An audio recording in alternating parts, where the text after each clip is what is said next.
AIIMS மருத்துவமனையை திருமங்கலம் தலைமையிடமாக கொண்டு எய்ம்ஸ் மருத்துவமனையை கொண்டு,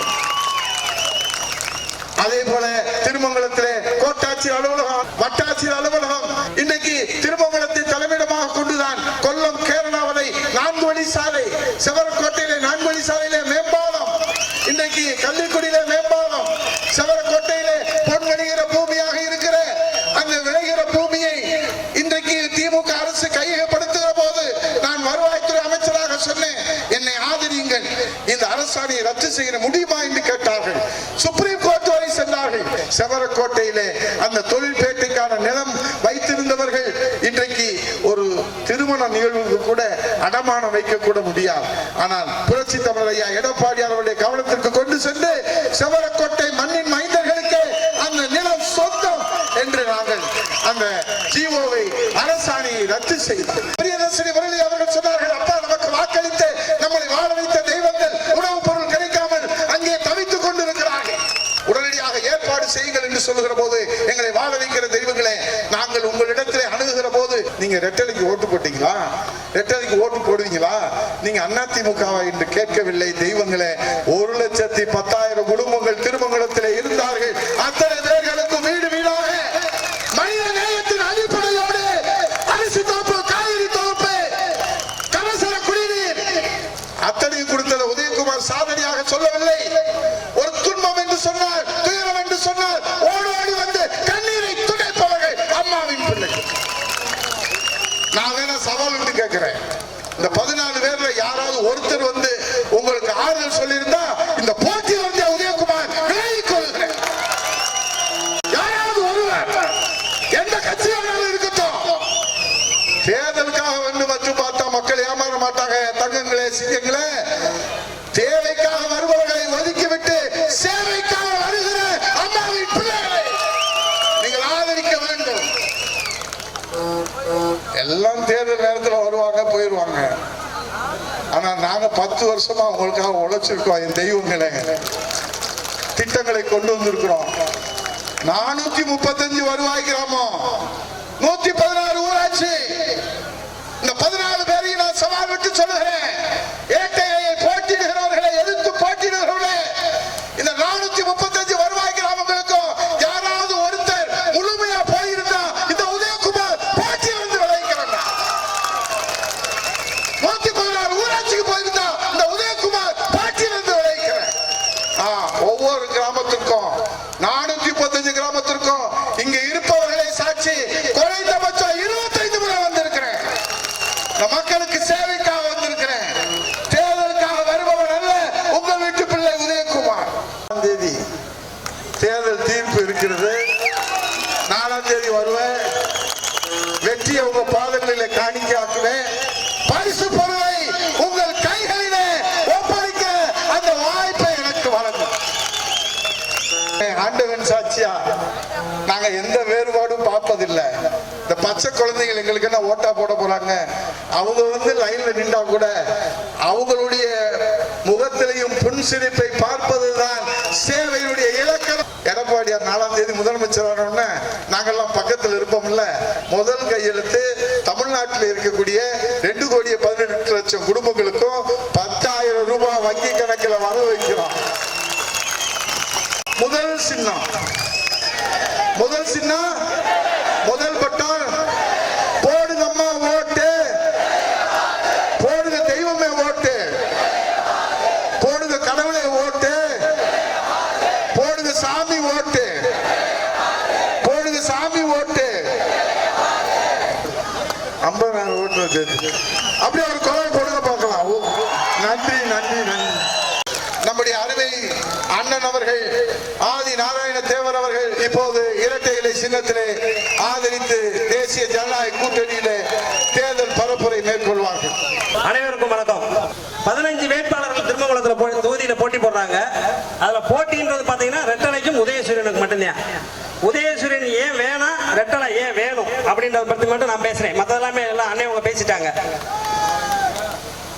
ரெட்டலை சின்னத்துல வந்து 4 தடவை போட்டி போட்டு எம்எல்ஏ ஆனவர், அமைச்சரானவர், 2 டைம் எம்பி ஆனவர், அவர் மணிமாறனோட அப்பா. அவர் இந்த கட்சியை விட்டு வெளியே போயிடுறாரு. வெளியே போனதுக்கு அப்புறம் இந்த ரெட்டலை அவர் கொடுத்த உயரத்தை அவர் தூக்கி எறிஞ்சதுனால அவர் இந்த டைம் போட்டி போறது 3வது டைம். அவரால் ஒரு வார்டு மெம்பர் கூட ஆக முடியல, அண்ணன் சொன்னது மாதிரி. அப்படி இருக்க போகும்போது நம்பிக்கை துரோகத்தினுடைய உச்சம். இது வேட்பாளர்களை பத்தி சொல்லக்கூடியது. ஆட்சி, அதாவது சட்டம் ஒழுங்குன்னு சொன்னாவே அது அதிமுக ஆட்சி, அம்மாவோட ஆட்சி தான். அன்னை எடப்பாடி பீரியட்ல கூட பெண்களுடைய பாதுகாப்பு எடுத்துக்கோங்க, சட்டம் ஒழுங்கு எடுத்துக்கோங்க, எந்த இடத்துலயும் ஒரு குட்டி உண்டு குறை கூட சொல்ல முடியாது. ஊழலினுடைய ஊற்றுக்கண், அதாவது உலகம் அழிஞ்சிட போகுதுன்னு நினைச்சு 1947 ஆரம்பிச்சு 2021 வரைக்கும் நம்ம தமிழ்நாடு வாங்கின கடன் 4.5 லட்சம் கோடி ரூபாய். ஆனா 2021 இருந்து 2026 அவங்க மட்டும் வாங்கின கடன் 6 லட்சம் கோடி ரூபாய், நெருங்கி 10.5 லட்சம் கோடி ரூபாய் கொண்டு வந்துட்டாங்க. அதாவது சிஸ்டம்ன்றது யார் இல்லாம, அந்த போலீஸ் ஸ்டேஷன் அந்த இன்ஸ்பெக்டர் இல்லாட்டா கூட அது நடக்கும். அந்த மாதிரி ஒரு சிஸ்டத்துக்கு பின்னாடி ஒளிஞ்சுக்கிட்டு அந்த சிஸ்டத்தை தப்பா உபயோகப்படுத்தி, அதாவது அரசாங்க எந்திரத்தை தப்பா உபயோகப்படுத்தின ஒரு அரசு திமுக அரசு. அப்படிப்பட்ட அரசு மறுபடியும் வரப்போகும்போது நம்மளோட பிள்ளைகளுக்கு பாதுகாப்பு இல்லை, நம்மளோட பசங்க அடுத்த வேலை வாய்ப்பு போறது வைக்கிறது எல்லாத்துலயுமே ஊழல். அமைச்சர் நேர் மேல 2000 கோடி ரூபாய் அவர் ஊழல் பண்ணிட்டாருன்றக்கா பொதுநல வழக்கப்பட்டது நான் தான் போட்டேன், மருந்து சென்ன சார்பா நான் போட்டேன். இந்த திருமங்கலத்துக்குள்ள திட்டங்கள் கொண்டு வராத.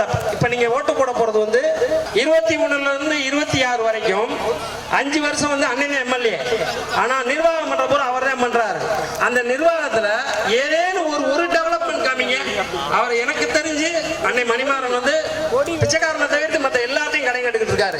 அப்படி இருக்கக்கூடிய அவர் எப்படி ஒரு நல்ல அட்மினிஸ்ட்ரேஷன் கொடுக்க முடியும்? நான் கருவிலே, என் தாயின் கருவிலே இருக்கிற போது அதிமுக, நான் கல்லறை போகிற வரை அதிமுக இரட்டை இலை என்பதை பதவிக்காக, பட்டத்துக்காக, ஆசைக்காக, காசுக்காக உதயகுமார் என்றைக்கும் கட்சி மாற மாட்டேன் என்ற உறுதியை உங்களிடத்தில் தெரிவித்து, கட்சி மாறினால் என்ன தண்டனை என்பதை 23ஆம் தேதி நீங்கள் பாடம் புகட்ட வேண்டும் என்று சொல்லி, கருவறை முதல் கல்லறை வரை இருந்து 4வது முறையாக உங்கள் ஆசியும் உங்கள் ஆதரவு வேண்டி நிற்கிற இந்த சாமானிய ஒரு கிளை செயலாளருடைய மகன். இங்கே திருமங்கலத்தை பொறுத்தளவிலே, தமிழ்நாட்டை பொறுத்தளவிலே எடப்பாடியாருடைய ஆதரவு அலை வீசுகிறது. ஜனநாயகத்தினுடைய வெற்றி கூட்டணியாக மணிமாறன் நீங்க பார்க்கணும்னா கொடரோடுக்கு போகணும். அவருங்கெல்லாம் இங்கெல்லாம் இருக்க மாட்டாரு. ஆனா அண்ணன் நீங்க காலையில 4:30 மணிக்கு வந்தீங்கன்னா கோயில்ல பார்த்துடலாம், அம்மா கோயில்ல பார்க்கலாம். நமக்கு ஒரு தேவை, நாளைக்கு நம்ம கல்லுப்பட்டிக்கு ஒரு தேவை, பேரையூருக்கு ஒரு தேவை, வில்லூருக்கு ஒரு தேவைன்னு சொன்னா அண்ணன் போய் உட்கார்ந்து அப்படியே வாங்கிட்டு வந்துடலாம். அப்படிப்பட்ட எளிதாக அணுகக்கூடிய ஒரு நபர் நமக்கு அவங்க தான் தேவை. 4 தடவை எம்எல்ஏ யார் கொடுப்பா? சபாநாயகர் யார் கொடுப்பா? 2 டைம் எம்பி யார் கொடுப்பா? கப்பல் போக்குவரத்து துறை யார் கொடுப்பா? இது எல்லாத்தையும் துரோகம் பண்ணிட்டு வெளியில போனதுனால 15 வருஷமா தோத்துக்கிட்டு இருக்காரு.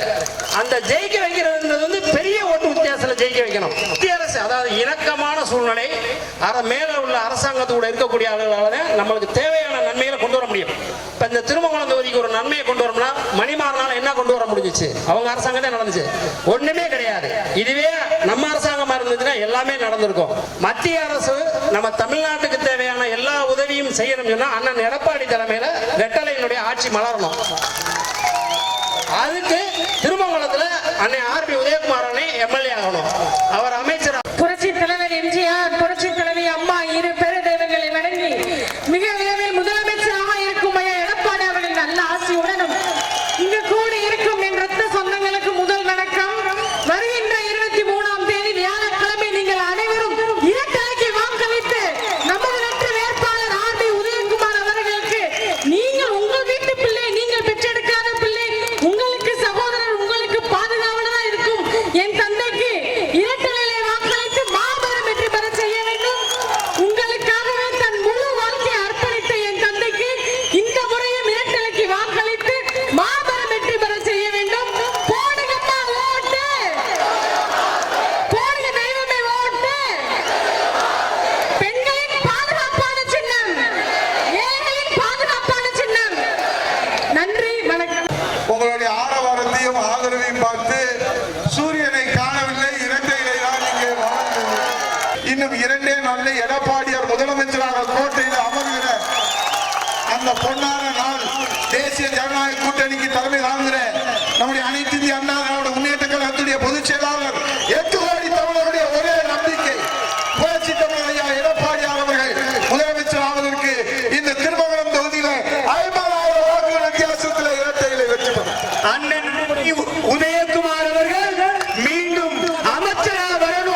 இரட்டை சின்னத்திற்கு வாக்களிப்போம் என வந்திருக்கிற கூட்டணி கட்சி தலைவர்களுக்கும் தொண்டர்களுக்கும் நன்றியை தெரிவித்துக் கொள்கின்றேன். நன்றி, வணக்கம். எந்த காரியமாக இருந்தாலும் தன்னை அர்ப்பணித்து அந்த காரியத்தை முடிக்கக்கூடிய சக்தி அன்பு சகோதரர் ஆர்பி உதயகுமார் அவர்களுக்கு உண்டு. யாரை தேர்ந்தெடுக்க போகிறோம்?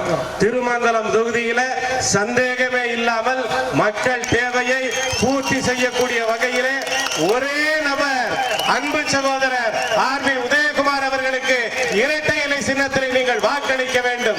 இந்த தேர்தல்ல திருமங்கலம் தொகுதியில 15 பேர் போட்டிடுறாங்க. எத்தனை பேர் போட்டிடுறாங்க? என்னோட சேர்த்து 15 பேர் போட்டிடுறாங்க. அந்த 15 பேர்ல உதயகுமாருடைய கல்வி தகுதி என்ன?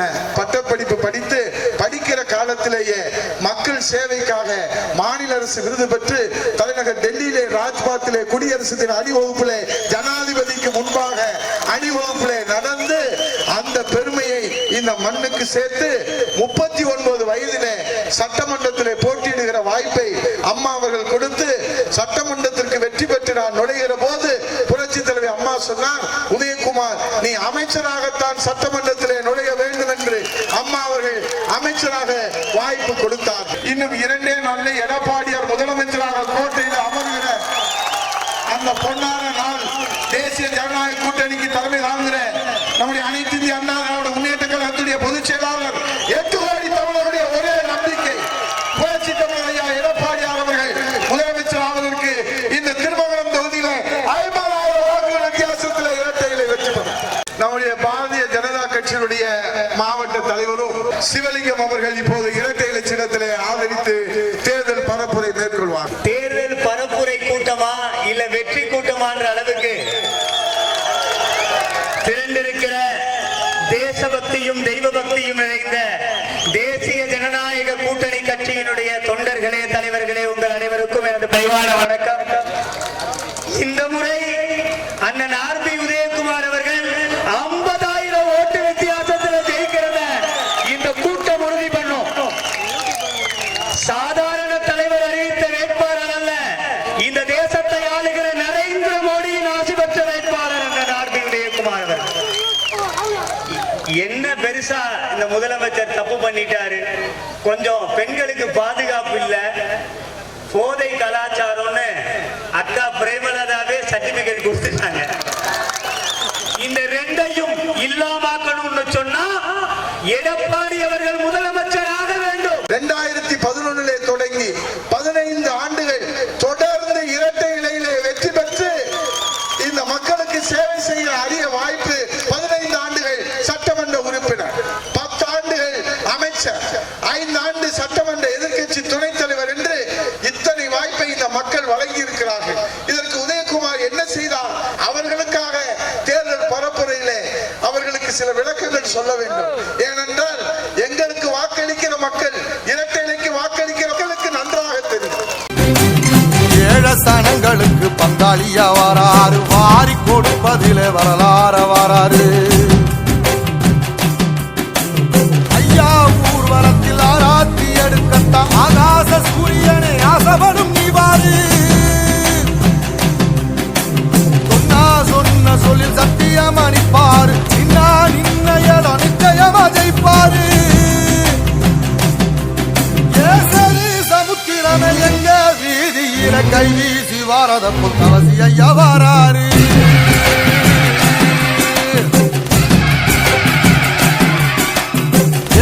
இமய மலை எங்க ஊரு சாமி மலை 8 தசை நடுங்க 8 வச்சு வாராரு.